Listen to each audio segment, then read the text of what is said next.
আসসালামু রহমতুল্লাহি ওয়াবারাকাতুহু। পবিত্র মাহে রমজানের খুশ আমদের সবাইকে।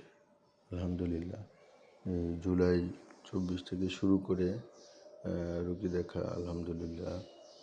আজকে এই খাতাটায় 350 সিরিয়াল ছিল। এখন আজকে এই খাতাটাও শেষ হলো।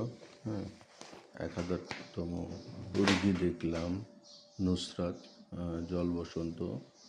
তো এই জন্য তাকে ওষুধ দিলাম। আজকে মার্চের 7 তারিখ, এটা দেখতে পাচ্ছেন, মার্চের 7 তারিখ। তো আলহামদুলিল্লাহ 1.5 বছর অতিক্রম করলো। তো রুগীও 1000 অতিক্রম করলো। তো সবাই রুগীদের জন্য দোয়া করবেন। বিসমিল্লাহ হোমিও রিসার্চ সেন্টারের পক্ষ থেকে সবাইকে রুগীদের জন্য দোয়ার আহ্বান করছে পবিত্র মাহে রমজানে। তো আলহামদুলিল্লাহ রুগীরা উপকৃত হচ্ছে, অনেকেই আসতেছে, বারংবার চিকিৎসা নিচ্ছে এবং রোগ মুক্তি লাভ করতেছে। তো আজকে আবার নতুন আরেকটা খাতা স্টার্ট করব, এর জন্য দেখাচ্ছি। এটা আবার শুরু করবো ইনশাল্লাহ। 1001তম রুগী থেকে এটা শুরু করব। তো সকল রুগীদের ডিটেলস এখানে রয়েছে।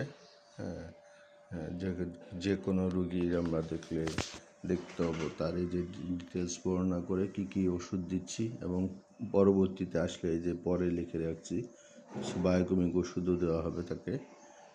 আপাতত আজকে বসন্তের জন্য অ্যাকো নাইট, রাস্টক্স, এন্টিম, তারপর অ্যাপিসমেল এগুলো দিলাম। বায়োকেমিক আছে, সারাসিনিয়া আছে, এগুলো পরে আবার পরের পর্যায়ে দিব ইনশাল্লাহ। তো আলহামদুলিল্লাহ, বিসমিল্লাহ হোমিও রিসার্চে এখানে সকল রকমের চিকিৎসা সেবা দেওয়া হয়। দেখেন, এই অ্যালার্জির জন্য কালকে দিলাম এই যে অ্যালার্জি প্লাস। তারপরে পায়ের গোড়ালি ফাটার জন্য ওষুধ দিলাম কালকে। এর আগে শ্বাসকষ্ট এবং সর্দি প্রবণতার জন্য দিয়েছি। গ্ল্যান্ডের জন্য ওষুধ দেওয়া হয়েছে আমাদের কলেজের কর্মচারী। তারপরে পৌরশক্তির জন্য ওষুধ দেওয়া হয়েছে। তো এরকম এই পুরাতন সর্দি প্রবণতা, সেটার জন্য ওষুধ দেওয়া হয়েছে। তো আলহামদুলিল্লাহ এরকম বৈশিষ্ট্য অনুযায়ী এই ধ্বজভঙ্গ, এটার জন্য ওষুধ, এটা গ্যাস্ট্রিকের সমস্যা, গ্ল্যান্ডের জন্য ওষুধ।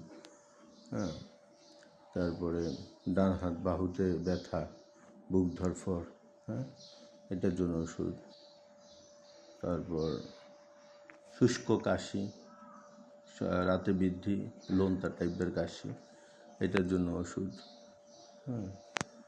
তো আলহামদুলিল্লাহ গ্যাস্ট্রিকের সমস্যা আমাদের হেড খেলার কলেজ থেকে সে নিয়মিত ওষুধ নেয়। ইভেন থাইরয়েডেরও ওষুধ রয়েছে, হাইপোথাইরয়েডের জন্য ওষুধ দেওয়া হয়েছে। আলহামদুলিল্লাহ এরকম থাইরয়েড বলেন, গ্যাস্ট্রিক বলেন, ডান হাতের বাহুতে ব্যথা, তো ধ্বজভঙ্গ, সব ধরনের রোগের আল্লাহর রহমতে চিকিৎসা দেওয়া হয়। এই যে সর্দি প্রবণতা, নাক ডাকার ওষুধ রয়েছে হোমিওতে, পালসের সমস্যার জন্য ওষুধ রয়েছে, কাশি, জ্বর, তারপরে সর্দি, এরকম ঠোঁট কর্কশ, স্কিন কর্কশ, ব্রণের জন্য ওষুধ দেওয়া হলো, ওই সাদা ভাতের মতো বের হয়। আলহামদুলিল্লাহ সব রোগেরই ওষুধ রয়েছে, আল্লাহ চাহিলে মাফ করবে। আমরা জাস্ট সুন্নাহ হিসাবে চিকিৎসা গ্রহণ করতে হয়। যারা রোগে আক্রান্ত হব, আমরা দোয়া করবো আল্লাহ যেন রোগ নিয়ামত থেকে সুস্থতার নিয়ামত দান করে, এবং সেই জন্য চিকিৎসা নিব। আর সমস্ত রোগ সারানোর মালিক তো আল্লাহ পাকই। তো এই জন্য সবাই আসবেন, এবং সকল রকমের চিকিৎসার ব্যবস্থা এখানে রয়েছে, লেখা আছে দেখেন। তো আল্লাহ চাইলে মাফ করবে, রোগ মুক্তি দান করবে। আসসালামু আলাইকুম রহমতুল্লাহি ওয়া বারাকাতুহু।